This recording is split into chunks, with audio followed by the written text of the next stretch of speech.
say good afternoon to all viewers listening to us this afternoon. And we are happy to be here to talk about parenting, especially what we are doing right and what we need to do to make it better. I must say, our daughter, the Empress, well, the name, official name is Empress Amoah Amoah. It's such a mouthful. And her name, Empress, of course, it's a title she's living. I would say my journey in social work is one practical one on the field, and one thing I ask God for is to give me a change maker which could change how we think in the world. So I think when Empress was born 11 years ago, I said, well, she was going to be that case study for everyone to see. It was a real functional live social experiment, which is ongoing. And so far from what we see, there are great results. I must say, Empress growing up as a little child from age 2, I remember her following me out there everywhere I go on the field. I mean, it was risky. What we do is full of risk, but life generally is full of risk. So I don't really remember when she actually got to know. Sure, that is too early for her to understand a lot of things. But Empress, do you remember at what age you actually knew what you were doing? I think that was from age 6. Age 6? Yes. All right. So she can remember what she's been doing from age 6.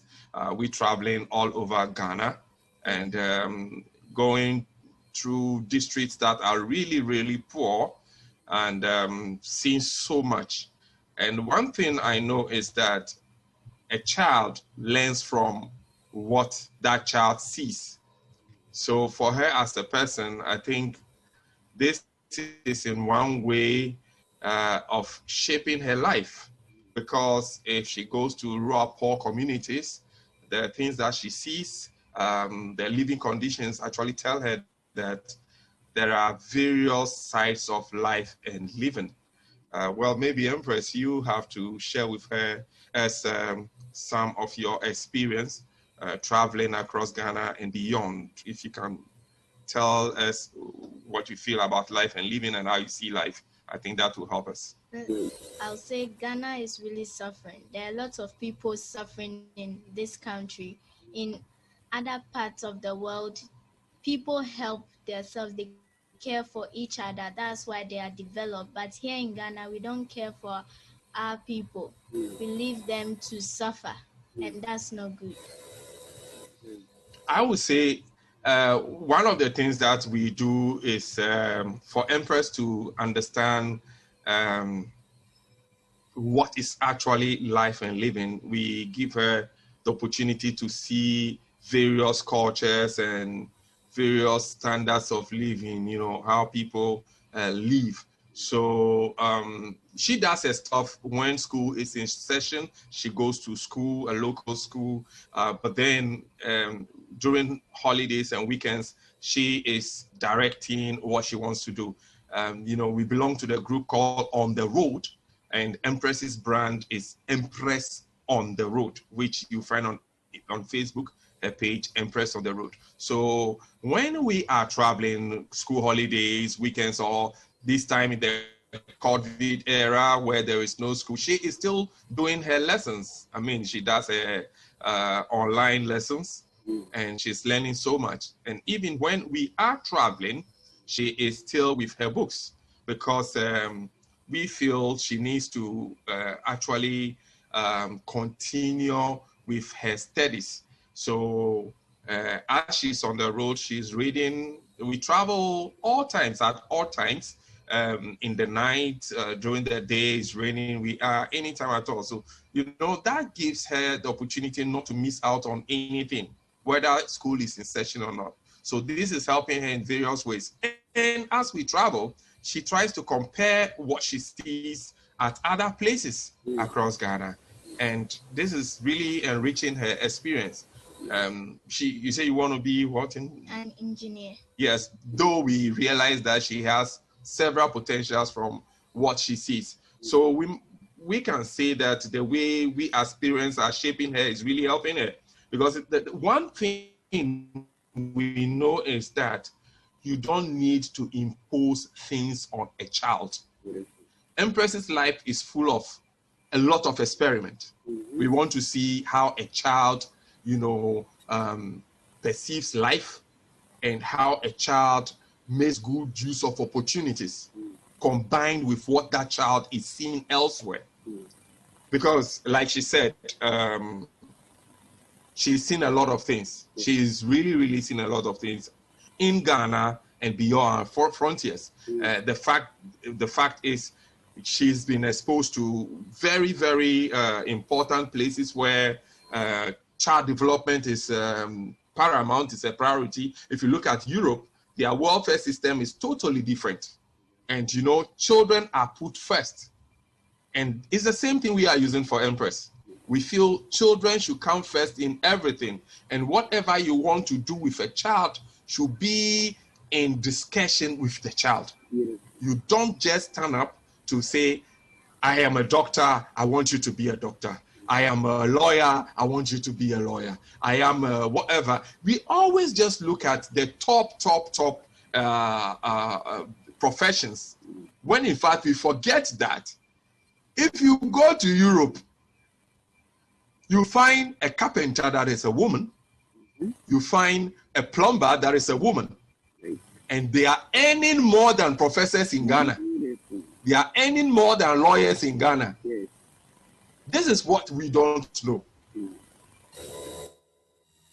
see, so in Ghana, the society we live in, where people are competing with one another. So someone thinks that being a doctor, a lawyer, or a particular belonging to a particular profession makes you stand out. That is very false. That is very, very false, because I know very broke lawyers, very broke doctors, and other professionals. It's all about how you shape the life of the child. Because if you go to Okanshi, you can count a number of drugstores, pharmacies, and the owners have not been to school. But then they were able to shape the lives of their children to come and manage it even better. So it all depends on how you raise your child. I keep saying this. How you raise your child is very significant in the child's development. One thing I would like to say too is, in the Ghanaian society, people think that when you just have children, you are responsible. It's false. I've practiced social work since 1989. I have worked at the family tribunals. I've handled a lot of welfare cases, family welfare cases, and I can tell you that some of the people who had the biggest of weddings, flashy, glamorous weddings, were the ones who failed with raising their children. They failed because all they think about is putting money first before the child. And people think that you come late. By the time you come, your children are asleep. And you put chop money down for a cook or a house, a domestic help to take care of your children.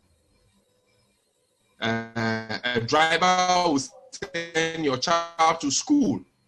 The driver will bring the child back from school. You hardly have time to even sit with your child to see how your child is going on. You have no time to ask your child feels what is happening in the child's life. And for Empress started school at age 4. Before then, she was homeschooled. Her mother made sure that Empress was able to express herself very well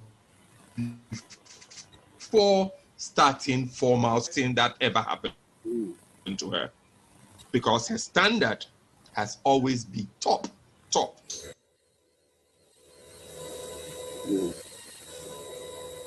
We should jump her because she is far advanced than her class. But we don't want to stress her so much. We want to go. You see, raising a child is not just, like I said, giving the chop money and buying clothes and, that is it. Calling yourself a parent. It goes beyond that.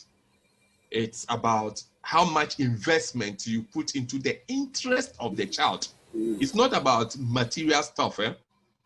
It's not, because I don't remember the last time I even bought clothes or things for her, because there are always friends giving her gifts, and she doesn't even want so much from me because she's not that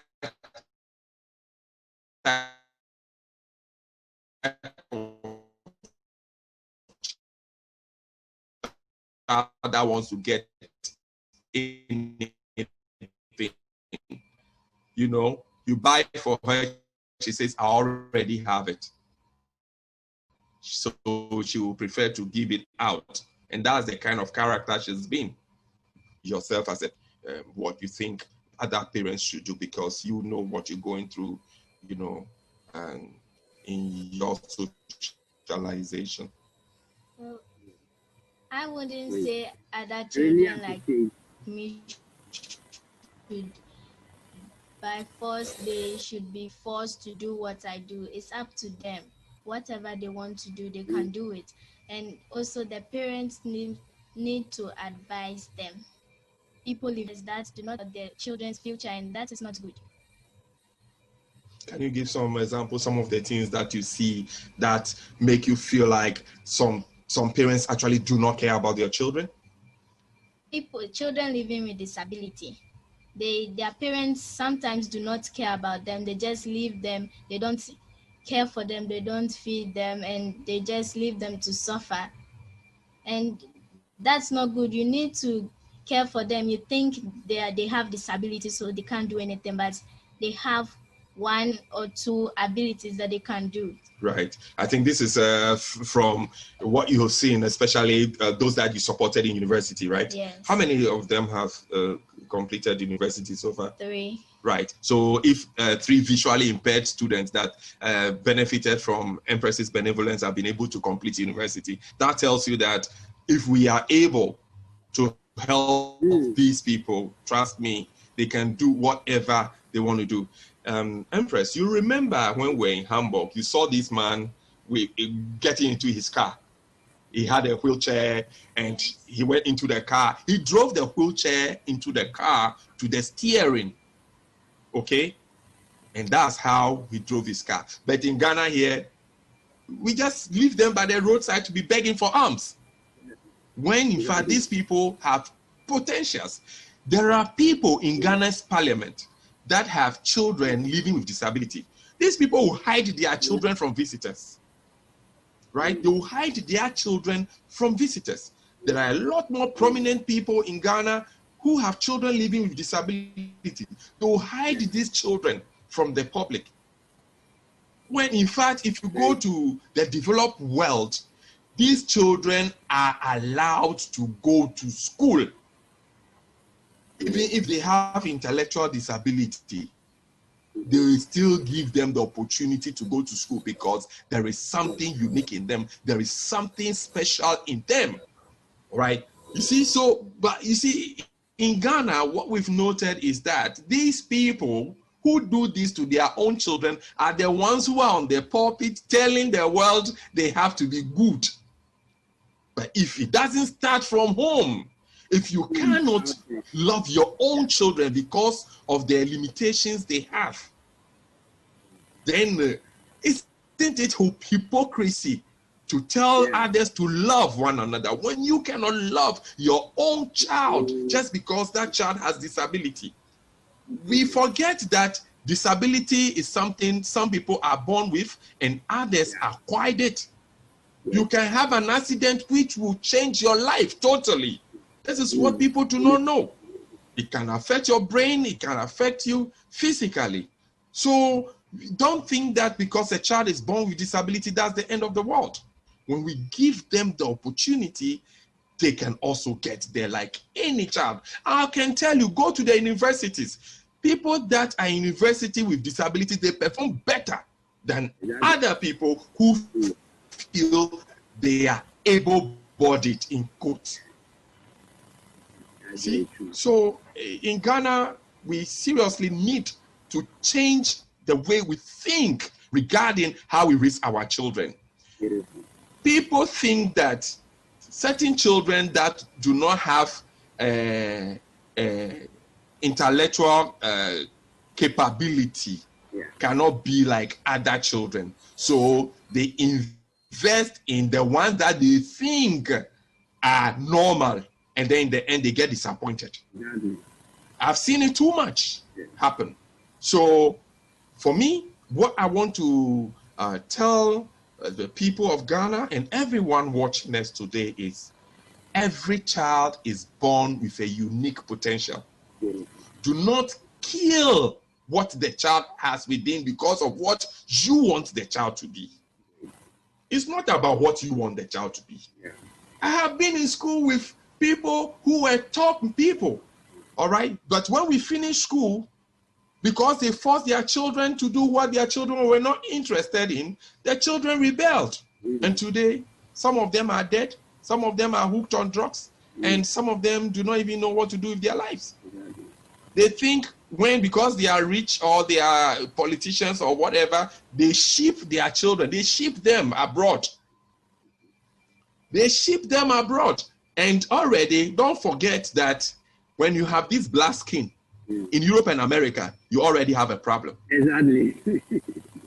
So if your parents are not there to shape your life, you will either go and join a gang, start drugs to be accepted.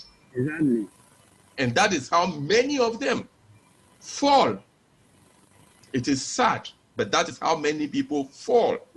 And for us, we've seen, everything we talk about is based on what we have seen. Exactly. And every time we are seeing so much. So it is time for parents in Ghana to start thinking different. Beautiful. And it's not about having one child here, there, and there. At the end of the day, how are you even going to concentrate on taking care of them? If it is one child you want to have, or two, or three, that you can adequately take care of, please. You are not in a competition. You are not in a baby making contest, whereby the number of children that you have signifies your wealth. It is not.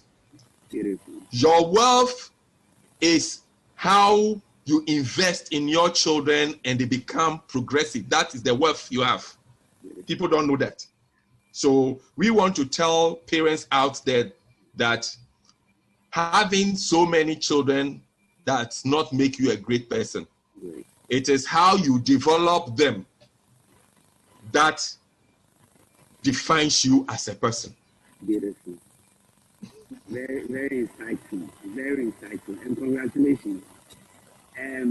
Thank you very much. I've picked certain important things I want us to get expatiate on briefly. You made mention of the fact that she started school at age 4. And the mom took time to nurture her in reading and writing before she started school. Yes. That I've always been saying. But in our part of the world, we believe that immediately you give birth to a child, even at age 2, they will push the child to go to school. And unfortunately, people start feeling uncomfortable when they start comparing. Hey, now man when you on until woman go school. And unfortunately, they push the child to the school system And teachers don't have time. Some of them don't have time because the number of students teacher ratio is high. So then we start teaching them how to just remember to reproduce things without understanding. So what will be your advice? Even as you said, she does very well in class. So sometimes they even see her to, oh, why not climb to the next level? Has that preparation, that training before going to school really make her stand out? I'll tell you that 100%. That is the starter. It's like laying your foundation. If you don't lay the foundation solid, strong, and straight, anything you build on that foundation will not be the best. It will never be in good shape. You see, let me tell you, when the child is homeschooled, the child understands a lot of things. That is socialization, because the school system plays a great role in socialization of the child. So if this child is at home, the formative years, the child understands a lot of things, what you have to do, what you don't have to do, what is right, what is wrong, what basic manners are. When the child knows this before going to school, I don't think anyone will go and influence that child. Beautiful. Because from home, the child is receiving that important training. Children go to school to pick all kinds of habits. That is why I'm so happy that during this COVID, schools were closed. Beautiful. Because one child will come to school with cold and everyone will get it. That's what it is practically. Children do not understand that when someone's cup or plate or cup is there, don't touch it. That is what we have made her to know. So when she's in school and someone comes to take her spoon to use, and she will prefer to come home starving herself than use that same spoon, because she knows the effect that will have on her as a person. She's reading every time. You see, so for us, she being homeschooled to understand the basic before starting kindergarten was very, very, very good for her, because that has been able to show her certain basics that the school will not even teach. Because don't forget that the teachers at school are paid to do their job, and they have their own issues because of salaries and other things. So you don't expect that angry teacher to give off his or her best at school.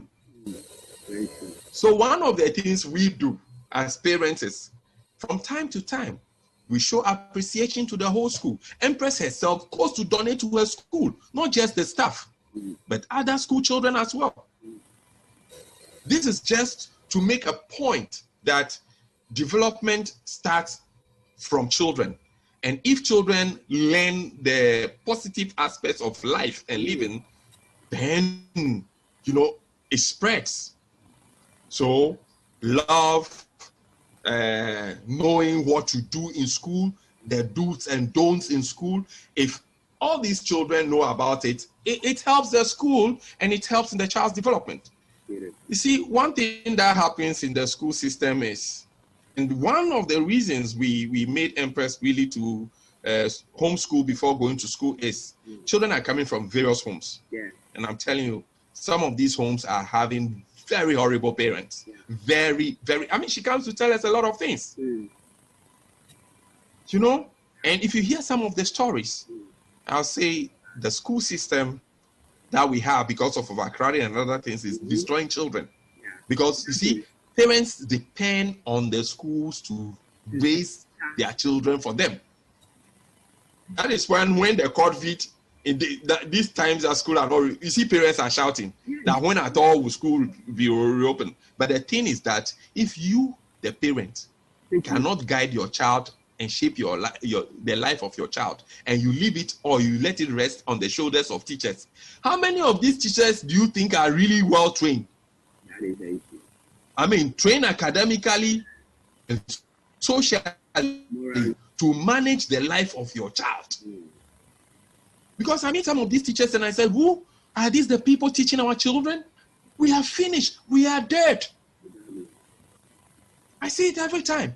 I travel all over Ghana. She sees it. Sometimes, she takes special breaks. Is it a week when school reopens? Is it 1 week you take? Yeah. Each time school reopens, she takes 1 week off just to tour schools in Ghana to see what is happening. And it's terrible, some of the things we see. Yeah. Some of these schools, the teachers are really poisoning the children mentally. Yeah. I'm telling you. And most of our parents do not have time for their children, even their homework. Because if you see the child's homework, when the child goes to school and then the child comes back with their homework, and you, a parent, you don't check the homework, how it was marked, I'm telling you, your child will be packing garbage. I'm telling you. Because there are times that Empress will do her homework. When she has the homework, she just doesn't do it. She goes online to do a lot of research. At her age, she's only 11. Yeah. So till this time, that's what she does. So when she realizes, when they mark her, the teacher marks, and what she knows is right, the teacher marks wrong, she politely tells the teacher they should go and be to find out. There the teacher gets to know that, oh, she's right after all. Yeah. But she does it in a very polite way. A very polite way. She knows what she's got to do. Because for us, we tell her that manners, etiquette is number one. No matter what society sees you, no matter what people see you, we give her opportunity. She should learn all she needs to learn. She should travel everywhere in the world to learn what people are doing right. So with that experience, she will still come back, but still remain as a child in school. It's only when she's out of the walls of her school that she's a different person, at her own level. But once she's on the school campus, she'll play a role as a pupil. That is what we've been able to train her to become. And Empress, tell me, in your life, how do you see life, the way we do things for you? There are times that I buy things for you and you tell me it's too much, you've had enough. What makes you feel that? It's because I have what I need and other people also give me gifts. So if you buy, it's like you're wasting money. I would like to use that money to help other people. You see? So, but other of your classmates, what do you think about them? Well, sometimes when we travel and I go and tell them this is what we went to do here, and that they think we are rich, and they don't even believe that's what I went to do. Because they were expecting you to show off. Yes. You see, that is one thing. When parents are making their children to learn from them with unnecessary show-offs, that is what destroys the Ghanaian child. Because if you watch on social media, a lot of people today are trying to prove to their classmates that they too they are somebody. And they let this go down to their children. So children at tender ages want to be what they are not. And that is what destroys their future. Because at the end of the day, you are going to force yourself to being what you can never be, instead of being focused in life and think of what you can actually do for yourself and someone out there. Because don't forget, when you sow in other people, you harvest together. This is something people don't know. When you sow in other people's development, at the end of the day, you harvest together. But if you are selfish to sow only in yourself, neglecting other people, there will be some day that you need that person out there and you'll all be alone because you never invested in other people. And that's what parenting is all about. It shouldn't be about only your children. Thank you very much for this point. In the course of your point, you made mention of certain things that I've said. One, parenting is not only about academically taking your child to school to learn and get a higher grade. But from what I've seen, you are nurturing the potential of the child through experiences. And some of the things you are nurturing have to do with financial education as well. Because if at her age, she can tell you that, Daddy, I don't need this thing. You can save it to add it to the work we are doing to help more people. It means that she's becoming literate in the ability to use money wisely. There is the Exactly. other aspect also Exactly. of social interaction, social behavior, social manner. Yes. When she's at school, she knows how to behave and just confine herself within the norms in the school environment. When she goes outside the school, she also knows how to interact with people so that she knows the different areas and environments and how to behave according to the environmental setting. This is highly missing in a lot of homes. Okay. Because, okay, the other points I mentioned before, I want to explain further has to do with morals. You have taught her certain morals to the extent that whoever you meet and wherever you go, take the positive morals and add it to your life. Add it to those skills and potentials you are exhibiting. So that at the end of the day, that becomes the soft skills to help you excel in life. I think even those three key fundamental principles are something that is missing in our social fiber as parents. We only look at parenting from giving money, go to school, how even sometimes how you scored homework and all those things. They are not interested in it, except at the end of the term. Then they will look at the result to determine whether my child is doing well or not. So I really want to give a plus to what you are doing. And I just hope our people will understand some of these realities. So congratulations. But we'll break briefly and come back. And when we come back, I want to find out what is the determining factor for giving Empress the room to really talk with you and to experience what you are doing firsthand. Because at her age, people will say, oh, why not allow her just go to school and do whatever she needs to do? When the time is due, then she can pick and do. But you are giving her a very great opportunity to learn from the... One inspiring factor is when we actually see what our children have interest in. It's one thing that many parents don't look out for. Right.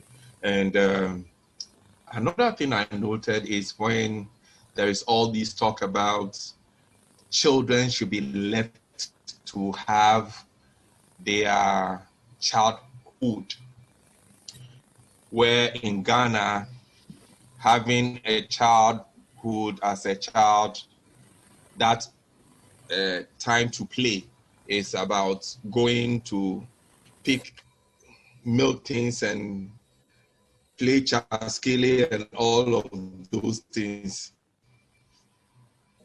If you go to Europe and America, you see what children receive: toys, things that they can use creatively, and that we in Ghana can never afford. We think it's luxury. And that is really affecting the development of our children. People think, oh, half of these things is for white people. They will say in tree,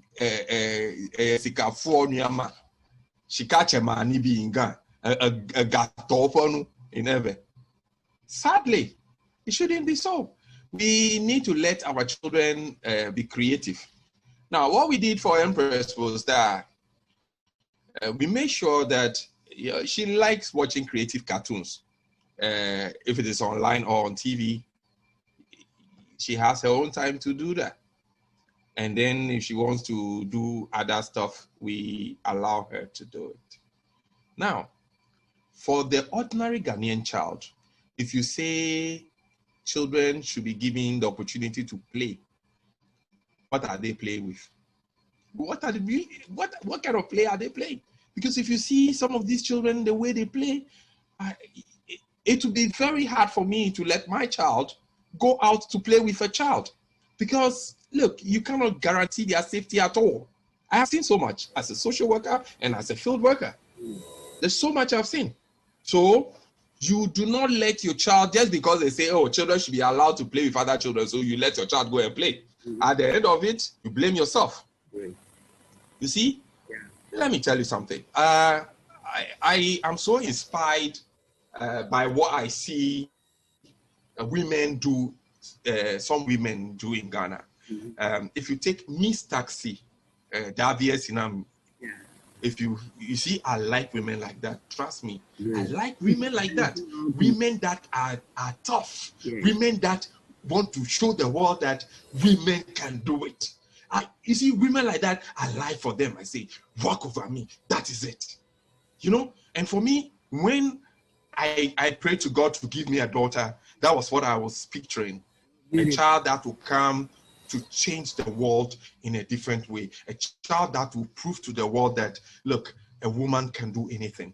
A girl can do anything. Let me tell you, Empress, because of the exposure we gave her, you know, when we are traveling to villages, we have to sometimes go to islands. So we are always renting boats. And she wants to be an engineer naturally in many fields, and mechanical engineering is one of the things. So at age 7, we said, since we are going to be on water for a long time, why won't she learn? So that's how her navigation started, her skills in navigation. So she started running outboard motors at age 7, you know? And I remember one time we were traveling with the truck, and we were in the bush, and we were having a discussion regarding safety. And I'm saying, so I'm growing old. One day we could be in the bush, something can happen, and it will be an issue of emergency. How then we get out of the bush? Then I said, if you knew how to drive a car, it wouldn't be a problem. And she told me, who says I can't drive a car? That was at age 9. So I said, okay. I turned off the engine, and the vehicle we use, the pickup, is the manual transmission. It's not automatic. So I said, okay, try it, let's see. I moved the seats forward for her. She engaged the ignition. She pressed the clutch, put it in first, she moved the car. That is the way Empress learned. And I asked Empress, how did you know how to do this? She said she's been doing it online. Wow. So at age 9, she already knew what moving a vehicle was. And because of age restrictions, she can't go on the highway, but at least in emergencies, she can take control of stuff. This is how things work. And you know something? I know people who have completed university as adults, very knowledgeable, and road, simple things like using the road safety issues, they don't know. People who even manage to maybe have a car. Empress, you know, I belong to advocates, you know, National Road Safety Advocates, and Empress is part of it under the National Road Safety Authority. So sometimes we travel and then we try to test these drivers. We have our own speed gun and things like that. And we try to test road users, their knowledge. You'll be surprised. You'll be surprised what the result is. Very horrifying. No doubt we have carnage on our roads, you see. But if we are able to teach our children all of these things from the beginning, as they grow into adult life, they will not be missing anything at all, I'm telling you. So for her, we think it's good to let children learn a lot of things before they get to that adult age. And it should be positive things that will help them in their development. Because, I mean, people finish university, they can't even write a resume. They can't write an application for a job. So someone like that, how are they going to function? But for her, trust me, there is one thing I know about Empress. Because every day she's coming out with ideas. You know, thank God we have the internet, and YouTube has a lot, from science to whatever.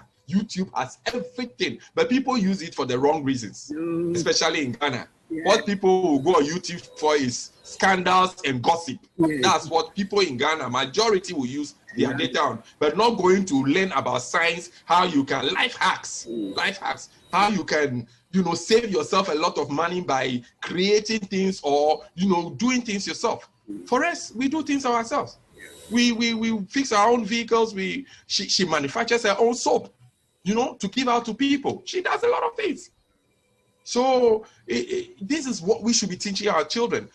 Do you know that the chop bar owner, the woman running the chop bar, has money to build a house, and people who are graduates who cannot get themselves a lot of money are the one who come to buy from the chop bar owner. The chop bar owner has probably only JHS certificate. Yes. Yet it's a big business mogul. Yes. Think about that. Yes. So in Ghana, parents are pushing their children. I want you to be a university graduate. Go to school, learn so that you also become a big person so that I'll be proud of you. But do they think that is what investing in child education is all about? I will invest in my child to know how to use her hands to create things. Okay? So when she says she wants to be an engineer, I see this girl growing up to be a lady who is going to build stuffs. Beautiful. All right? Yeah. Build stuffs. That is what I want to see. And I wish other parents will also see this. That, look, whatever, their children want to be, they should let them explore the possibilities. And it shouldn't be that because this church member's child is this, so I want my child also to be that. We are different. We are totally different. If your child wants to be a caterer, let her or him go into catering. Yeah. Because I know a lot of caterers that are big-time caterers. Exactly. They make more money than bank managers. Exactly. This is what we shouldn't miss at all. Yes. That takes us to career choices and cost of study for our children. And interestingly enough, I've seen carpenters who have built schools and employed graduates. True. I've seen bank managers who were sacked from work, and the next day they had nothing to hold on to. They were staying in people's houses, 3 bedrooms, 4, 5 bedrooms, living in cars just going up and down. But they couldn't, because they didn't build anything with their hands. And the brain was also developed to be critical thinking, to look at different ways of coming out with things that are needed to make life possible. They were only schooled to work, and when the work is no more, they are found wanting. And I really want to appreciate that part of entrepreneurial engineering aspect that she has taken. So not only giving her the room to just explore Ghana, but there's a career path she has in mind, which these exploits she's only making is giving her the exposure and the skills to really excel when the time comes for her to get to that domain of career pursuit. We really want to appreciate you for this insightful presentation. If you want, let me invite participants if they have any questions, and then we can come in as well. Hello, lovely participants. Please, you can unmute your audio and then ask our guest a question. Hello. Hello, Davies. Hello, Mr. Amoah and my Empress. Empress, how are you doing? Fine. You took my inspiration for Ghana's hope, honestly, I must confess. Thank you so much. Oh my God, that's humbling. You inspire, you have no idea. That's so humbling. I mean, seriously, because that's what we want to see in Ghana. I wish we have a number of you. Of course, I'm happy that you are shaping the lives of a lot of women in Ghana now. If only Ghanaian women will understand that that is what it is. That is what it is. Not about glitz and glamour to show how thick our makeups are, and it doesn't count. I wish the women will understand this. We all wish so. We all wish so.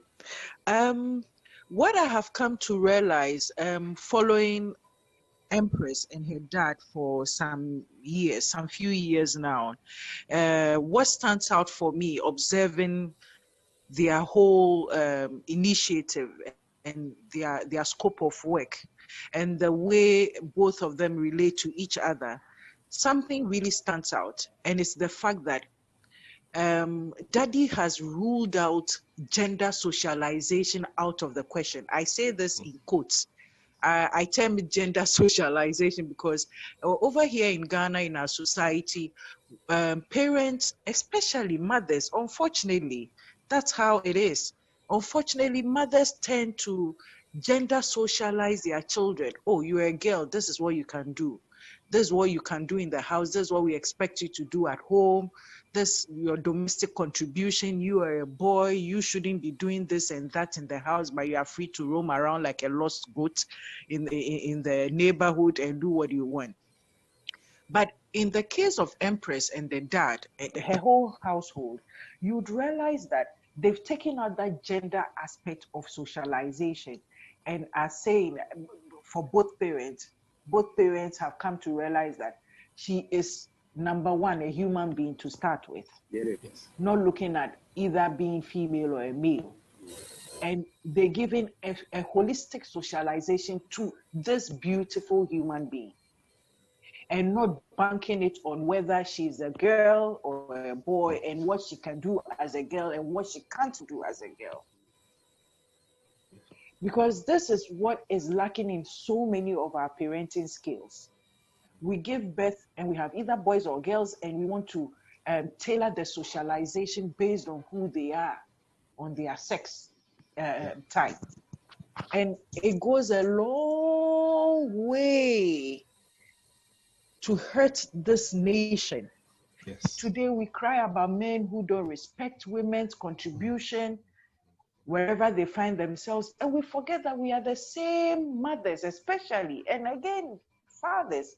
But I rest the responsibility so much on mothers because children spend a lot of their lives and time with mothers more than fathers in our kind of settings, which is just a default way of our living.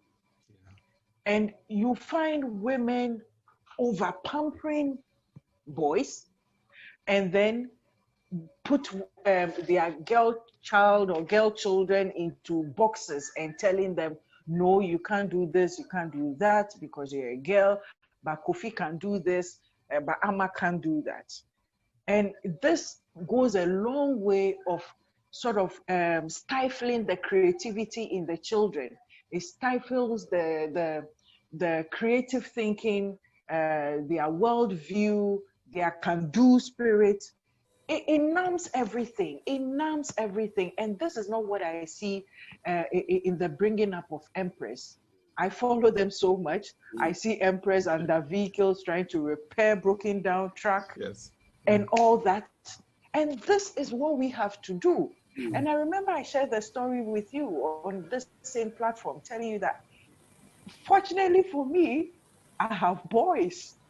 And thank God my boys are seeing me as an example. My boys are growing up to see the importance of women around them. They realize, if mommy can drive a truck, if mommy can drive a bus, and can even teach other women and men how to drive these huge vehicles, it means, there's nothing we can't do.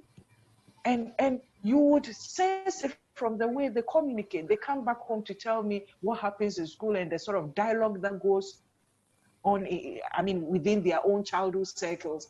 And you realize that my kids' scope of thinking is totally different from their peers. And this is what we should do. And I'm so glad Mr. Amoah made it clear that, look, we shouldn't bank our hopes on the school system to bring up our children. We can't just push everything to them. We must take responsibilities. And it's going to be tough. You would have to sacrifice that luxurious earning of income and rather shift the focus and interest in molding up your child, because everything hasn't got to do with the high flying positions those our children would end up or careers they will end up charting, lawyers, doctors, and all that. But ask yourself, are you bringing up children who would end up growing up and contributing to their society in a very meaningful way? They don't need to be doctors. They don't need to be lawyers. They don't need to be high-flying scientists or NASA scientists to make changes in their society. Let's tone down our ambitions. Let's not force it down our children's throats to live the life we missed out on, because that's what we do. We had dreams when we were growing up and we couldn't fulfill it, and we are forcing it down our children's throat to relive the life we thought we had missed out on. Let's live. We better train them to be who they want to be. I keep telling you, I have a son who loves cooking. I wouldn't be surprised if he becomes a chef. Because he's going to be a chef and not a lawyer or a doctor. Does that mean I have failed? Does that mean I have failed as a parent? Or does that mean that child has failed as a citizen of this society? No. That child has become great because he's going to be happy. Every happy child that grows up becomes a very thinking adult. Thank you very much for giving me the time for the submission. And thank you, Empress. You are my sole inspiration. Thank you. Thank you so much. Yes. Yes. Yeah. That was very inspiring. Yes. It's really, really inspiring. And I must say, I saw this question regarding whether Empress what she does not stress her in any way. Yes. I think Empress rather stresses. Empress rather stresses because she wants to do more, and we are saying no, let's slow down. Because she will wake up and then she asks, this week, what's the program this week? And I sometimes when I tell her that, oh, okay, this week maybe, Empress is producing the TVA Drive on TV Africa, which shows on Monday, Tuesday, and Wednesdays, and she is the executive producer as well. So we have to produce her show and also travel to do what we do. So that's a lot of pressure on me because I have to assist her in most of the production and the traveling. So she wants to see her program go on. So you can imagine she wants to see things done. So at the end of the day, the stress will be on me. But because we enjoy what we do, no one sees the stress. Yeah. But I must tell you, physically is very stressful. Yeah. Because there are times, recently we have this new case of the child in the forest. And that particular child, anytime we are visiting her, it's a 3-day journey in and out. So imagine we start our journey at night, arrive, finish what we're doing, and then we leave. 3 days straight. It's not easy at all. It involves a lot of stress. And if you see how dangerous our roads are these days, and traveling all night is not easy. So I really see her as a really tough girl. At least she has the energy now, The last time we traveled and we had a ball joint come off, that was when I knew how tired I am as a person in what I do. Because that particular day, it was mental tiredness, because it was what happened was really scary. I mean, imagine being on a rough road and then your ball joint comes off. It was not easy. So that was the only day I felt really tired. And then I realized how dangerous our work was, going out there to save lives. But at the end of the day, I look at her, and when I see smiles on her face, I say, thank God. Because the last thing I would like to see is when she's down. Though that day, she said there's so much she cannot do in the day, so she wasn't very happy. Because we we would have arrived at our destination very early. But that's the only thing that brought her down. She's always that person who has her plans and want to see so much done per her plan. So if anything comes between it, it is really heartbreaking for her. Empress, Daddy, how did you feel? It was really scary because that's very dangerous. If it happened on the highway, it could have caused a crash. Yeah. So, but we will say at the end of the day, the smiles that we are able to bring to faces is what matters to us. And I think Empress will grow up with it and at least help policymakers to come out with realistic policies when it comes to child survival and development and family welfare issues. Because for us has everything, if you want to talk about resources, we have more than these European countries that have welfare systems in place. We have more than them. And when we see abject child poverty in communities that we go to, and we see parents that are suffering, they have so many children. I mean, a woman that is it 32 years old having like 10 children. And we've seen worse. 12. Empress is saying some 12. You know, and these children, what is the future? At the end of the day, they want to send their children to Accra to go and live with someone. In fact, to tell you honestly, I've received a lot of requests from friends who have told me that they would like to get children from villages to come and live with them. You see, the thing is that something I wouldn't let my daughter do, I'll find difficult to let someone else do. You understand? So, though these people, they might probably get some better life, at least they'll see electricity and good drinking water and better food, I will wish to see them have more than that. You see what I'm saying? So I think this is where we all should come in to develop interest in one another. You know, we all come from villages, huh? So imagine if we all go to our districts and do something little in our districts, it will start in the development process. Because Empress is already doing it in a district with her partners, building schools, you know, water, boreholes, and so much more. So this is what we should all be thinking of. And, you know, we should start having interest in the development of children around us. If there is something you see wrong, like it's done in Europe and elsewhere, if someone is not taking good care of the child, I mean, it's your responsibility to step in, at least coach them, teach them parenting, because that child, maybe they had that child just over a bottle of beer and kebab.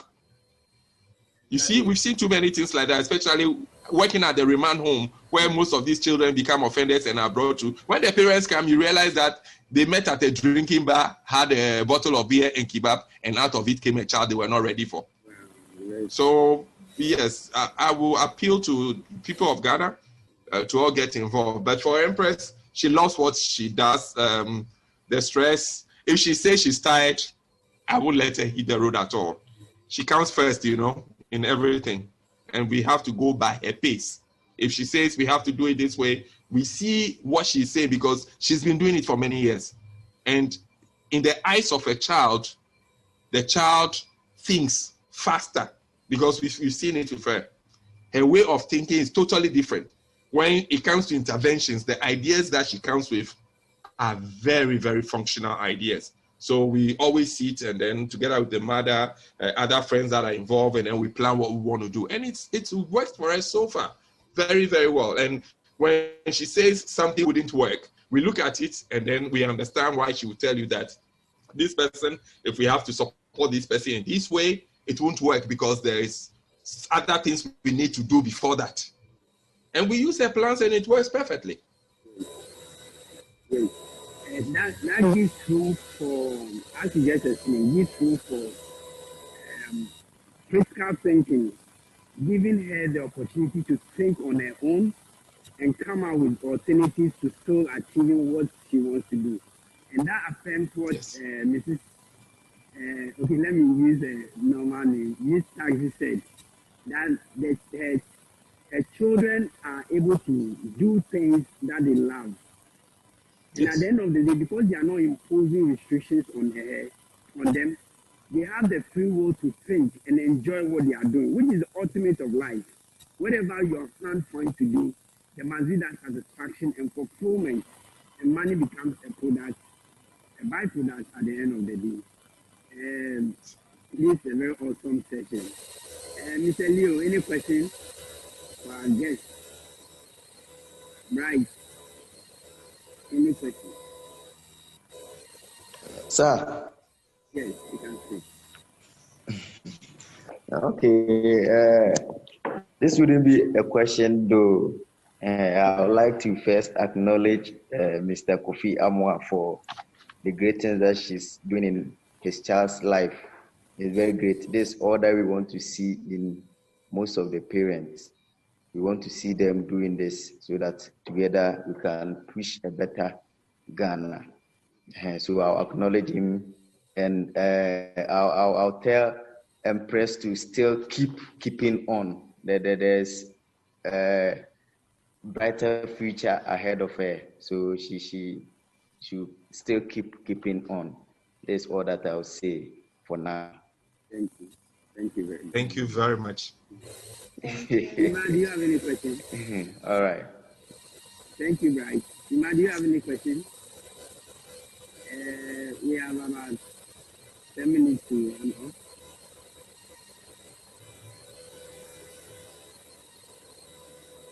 Okay, so Mr. Amoah and Empress, once again, we appreciate you for even winning the award alone. It's not easy. My first time of winning an award, I was like, wow, this one God has just planned it, because I didn't really decide I wanted to become an author. But having schooled in a different course, pursuing that career, and I heard a voice as a lead to do what I'm doing now. And I appreciate God. When the award came, I said, wow, the opportunities God has made for us. When we avail ourselves, we get stepped into it without stress. So God bless you very well. Sir, if you have any comments to run off, you are welcome to. Yeah, I would like to take this opportunity to thank you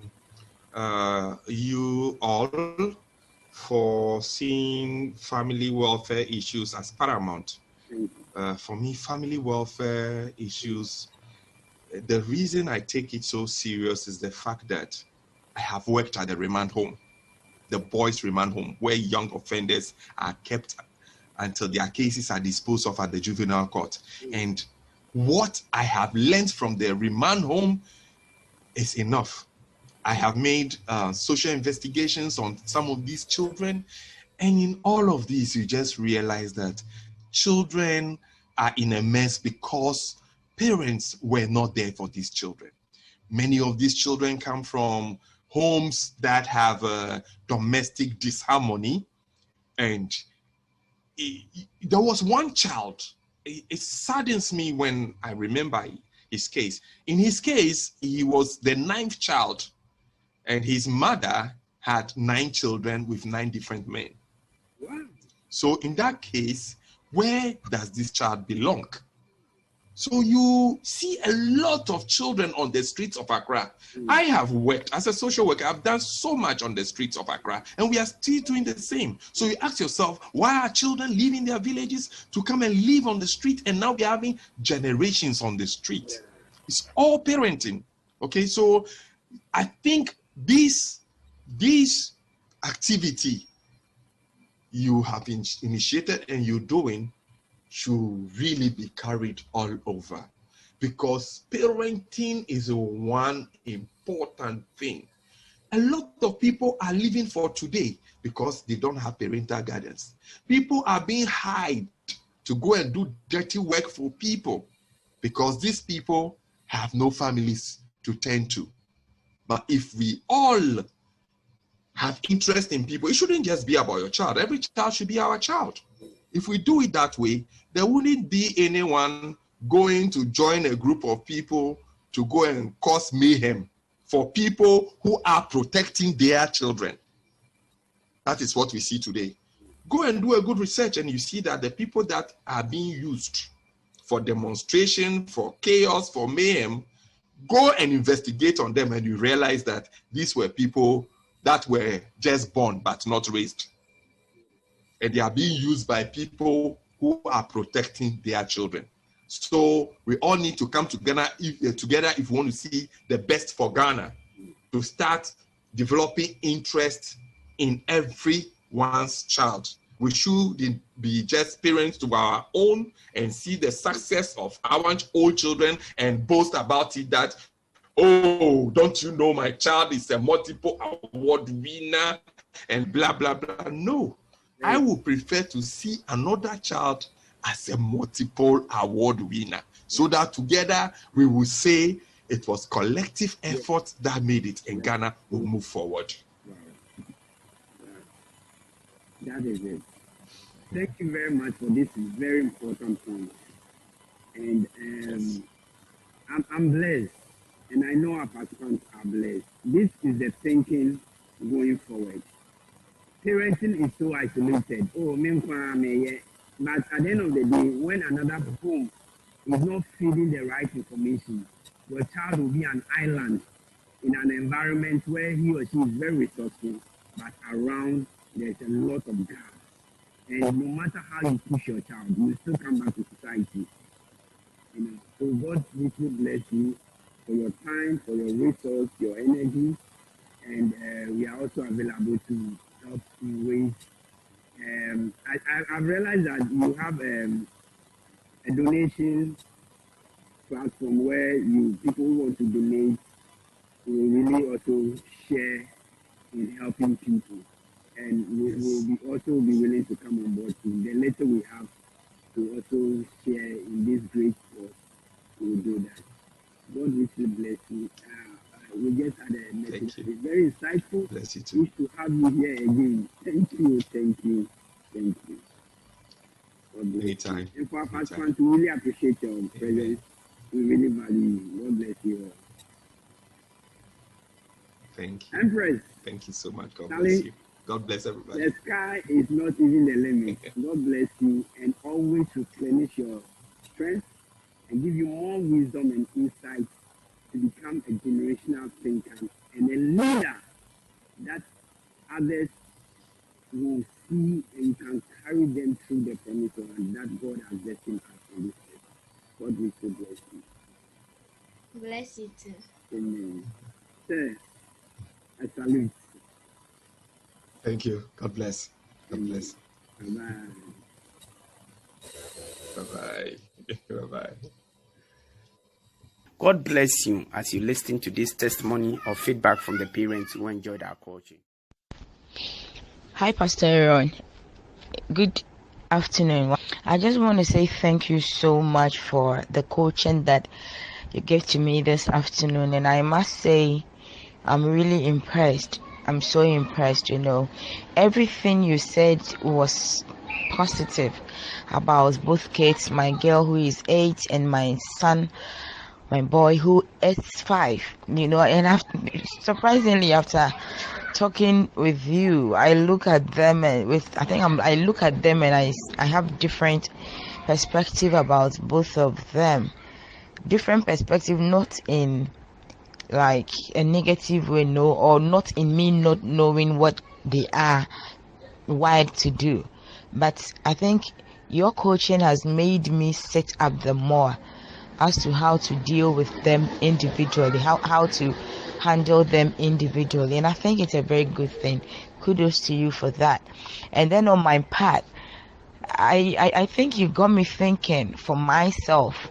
You got me thinking the word procrastination, your conscience, and then the other word that you used, I think I've forgotten that one. But procrastination and conscience has been something that has got me thinking. I'm really thinking about those two words. I pray that I'll be able to do it. Thank you so much.